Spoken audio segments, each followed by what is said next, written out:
नमस्कार। HM Bharat news.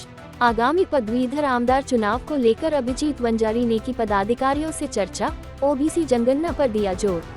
Reporter Mukesh Bogche, HM Bharat news. आगामी महाराष्ट्र राज्य पदवीधर आमदार चुनाव के मद्देनजर महाराष्ट्र राज्य के पदवीधर आमदार एडवोकेट अभिजीत वंजारी ने स्थानीय पदाधिकारियों एवं कार्यकर्ताओं से मुलाकात कर विभिन्न सामाजिक, शैक्षणिक तथा संगठनात्मक विषयों पर विस्तृत चर्चा की।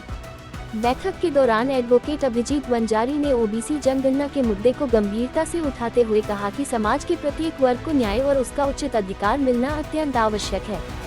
उन्होंने कहा कि ओबीसी समाज की वास्तविक सामाजिक एवं आर्थिक स्थिति को सामने लाने के लिए जातिवार जनगणना जरूरी है, जिससे सरकार को योजनाएं और नीतियां बनाने में मदद मिलेगी तथा वंचित वर्गों को उनका हक मिल सकेगा। इसके साथ ही आगामी पदवीधर आमदार चुनाव को लेकर संगठन की मजबूती, जनसंपर्क अभियान तथा चुनावी रणनीति पर भी विचार विमर्श किया गया। बैठक में उपस्थित पदाधिकारियों और कार्यकर्ताओं ने विभिन्न जनहित एवं शैक्षणिक मुद्दों पर अपने सुझाव भी रखे। इस अवसर पर बड़ी संख्या में स्थानीय पदाधिकारी, कार्यकर्ता एवं समाज के प्रतिनिधि उपस्थित रहे।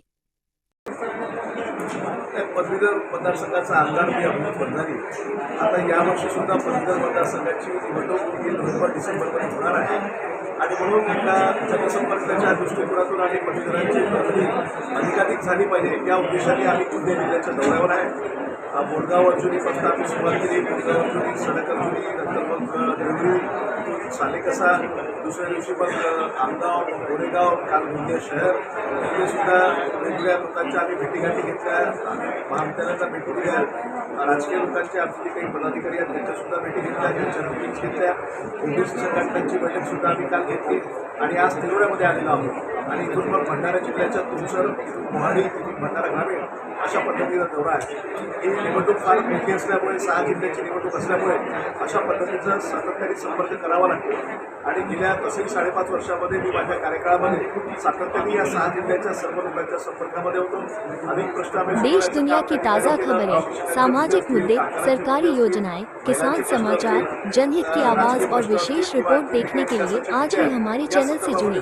एचएम भारत न्यूज चैनल को सब्सक्राइब करें, लाइक करें, शेयर करें, बेल आइकॉन दबाना न भूलें। आपका एक सब्सक्राइब हमें सच की आवाज़ और मजबूती से उठाने की प्रेरणा देता है। हर खबर सबसे पहले पाने के लिए अभी जुड़े।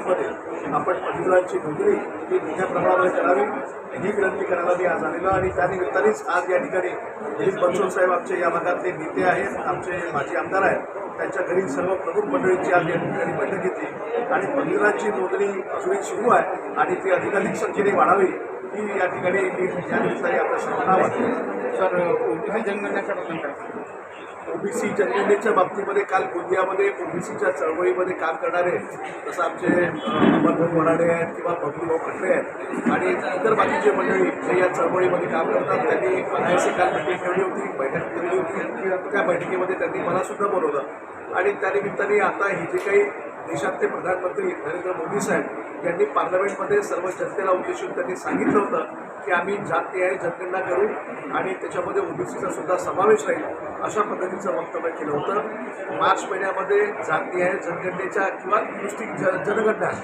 याचा जो फॉर्मॅट आला त्या फॉर्मॅटमध्ये ओबीसीच्या प्रवर्गाचा कुठलाही उल्लेख नाही आणि म्हणून ओबीसीच्या सर्व लोकांमध्ये मोठ्या प्रमाणामध्ये रोष आहे। अनेक गावांमध्ये काही लोकांनी त्या ठिकाणी बहिष्कार टाकला की आम्ही जनगणना करणार नाही जोपर्यंत ओबीसीचं कॉलम त्याच्यामध्ये राहणार नाही अशा पद्धतीची भूमिकासुद्धा काही ग्रामवासियांनी घेतलेली आहे। ज्या काही ओबीसीच्या संघटना आपल्या राज्यामध्ये कार्यरत आहेत त्या अशा अनेक ओबीसीच्या संघटनांनीसुद्धा आपल्या स्तरावर अशा पद्धतीचं बैठका घेतल्या किंवा आंदोलनसुद्धा केले। मार्च महिन्यामध्ये या संदर्भामध्ये इथल्या ओबीसीच्या चळवळीच्या लोकांनी आंदोलन केलं होतं। त्या मोर्चामध्ये मी स्वतः उपस्थित होतो, नानाभाऊ पटोले होते, विजय वडेट्टीवार साहेब होते, चंद्रपूरमध्ये सुद्धा सचिन राजूरकर असतील किंवा त्यांच्या बाकीच्या लोकांच्या माध्यमातून त्या ठिकाणी जिल्हाधिकारी कार्यालयासमोर निदर्शने झाले आणि असे अनेक प्रश्न